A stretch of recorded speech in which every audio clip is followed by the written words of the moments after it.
Olá, pessoal, tudo bem? Hoje eu vou comentar um pouquinho sobre Rudolf von Ehring e a sua obra A Luta pelo Direito. Vamos lá?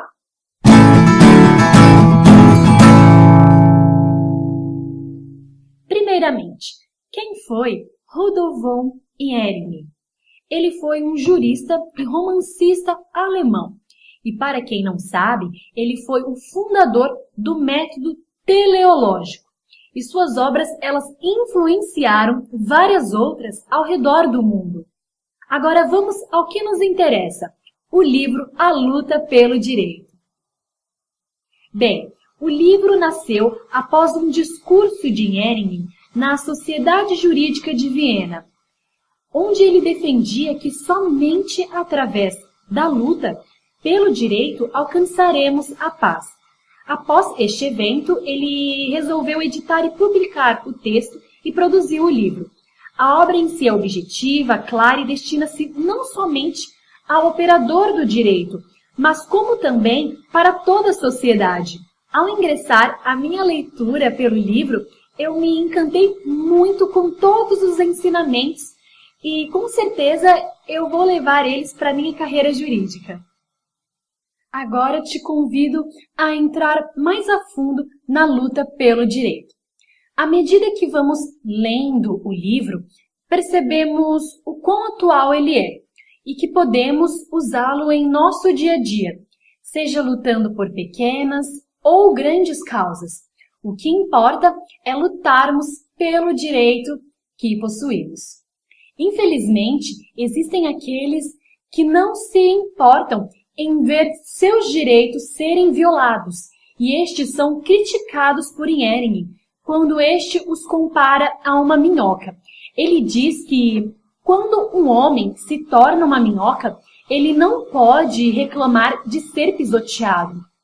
Ou seja, aqueles que deixam que seus direitos sejam lançados sob os pés de outros, não pode ao menos reclamar daqueles que o pisam.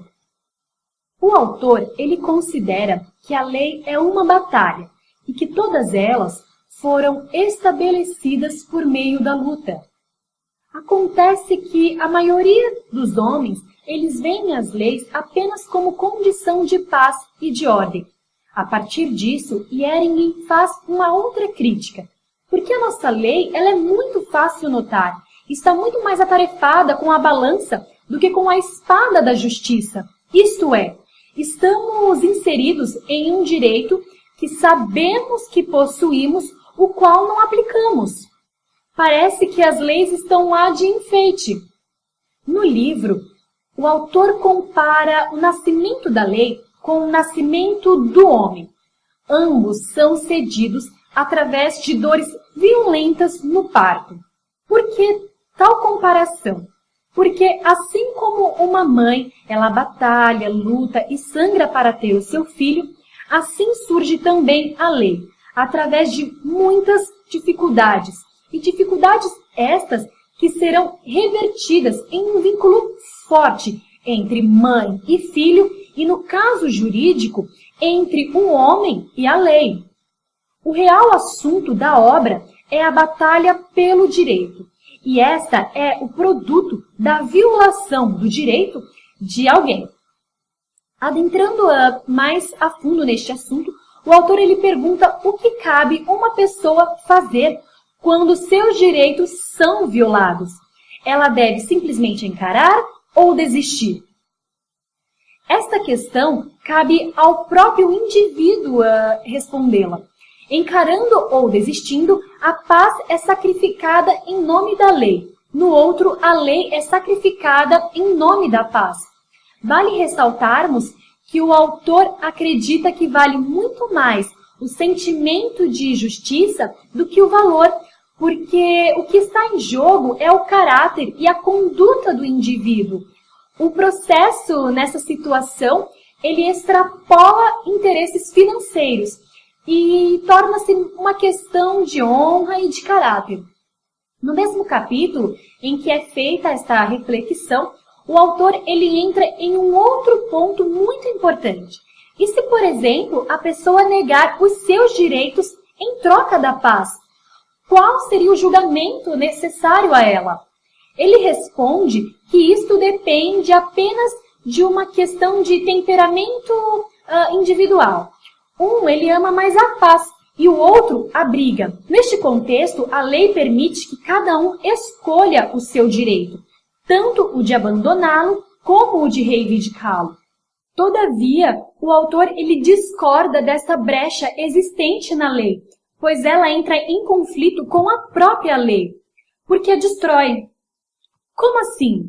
O dever de todos nós que possuímos direitos legais resistir para que a lei se afirme. O autor defende que é de extrema importância que busquemos e lutemos, pois o direito é uma garantia para todos os cidadãos. Quem defender o seu direito, defende, pois, toda a esfera do direito, germinando as consequências da sua justiça para todos os demais indivíduos que compõem a sociedade, causando assim um efeito dominó. A lei da justiça no direito é assim: se não a acionarmos, esta cairá em desuso. Agora, se todos colaborarem a favor da execução das leis, estas se afirmarão. A ideia central do livro é o que almejamos a qualquer modo alcançar: a paz. Será mesmo que um dia a alcançaremos? A resposta está no decorrer dos capítulos desta magnífica obra. Rudolf von Ehring responde-nos de forma simplória: sim, nós alcançaremos a paz, mas através da luta e do suor, do árduo trabalho que cada um deve exercer na sua vida em sociedade. Cabe a nós somente lutar para alcançar os nossos direitos e encontraremos na paz o gosto da vitória. Indo mais além, o autor afirma que os direitos do indivíduo é um dever dele para com a sociedade, como cabe a ele correr atrás da sua própria justiça, para mais tarde não acusar a injustiça de tomar o lugar da lei. Sob este aspecto, para que a justiça seja vitoriosa, cada membro da sociedade deve cooperar, tornando a luta pelo direito mais abrangente. A luta é de extrema importância para a vida da nação. O povo deve colaborar para que o direito legal se fortaleça. O penúltimo capítulo da obra me interessou muito, pois em Ehring ele afirma que a lei é sinônimo de idealismo, ou seja, a lei se tornou algo utópico, impossível de se alcançar a sua finalidade, que é a justiça. Neste contexto, vemos a que ponto chegamos. Estamos negando os nossos direitos, acreditando que estes não são possíveis a nós. A luta por os nossos direitos, ela deve ser incessante. Assim consolidamos o nosso caráter e moral, que nos torna homens e mulheres civilizados. A civilidade do homem está na luta por tudo aquilo que este almeja. Se almejamos conquistar a qualquer modo os nossos direitos, devemos, pois, ir atrás deles. Podemos citar como exemplo atual da luta pelos direitos a Batalha dos Brasileiros. Estamos passando por um abalo na política do país devido às corrupções dentro do governo. E o povo está cansado, mas não para de lutar, saindo às ruas para reivindicar seus direitos como cidadãos. É necessário, pois, que continuemos a lutar por os nossos direitos, o direito de morar em um país menos corrupto. E Ehring, ele critica aqueles que não usufruem dos seus direitos, porque quando estes não são usados, caem em desuso, assim como eu já mencionei anteriormente. E aos poucos ele vai se desfacelando e destruindo a nação.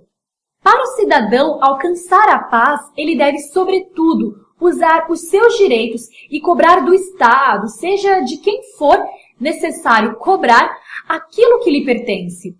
Enfim, a obra se resume em críticas, comparações, exemplos e traz um grande ensinamento para todos aqueles que têm a oportunidade de ler este livro. A sociedade aprende a lição mais importante do mundo ao lê-lo, que a luta leva ao direito de possuir a paz. A obra se encerra em uma das frases mais belas que eu já li em todos os 6 capítulos. Do suor do teu rosto ganharás o teu pão. E esta frase ela está no mesmo nível que esta outra. Através da luta ganharás os seus direitos. Pessoal, por hoje é só. Muito obrigada e até a semana que vem.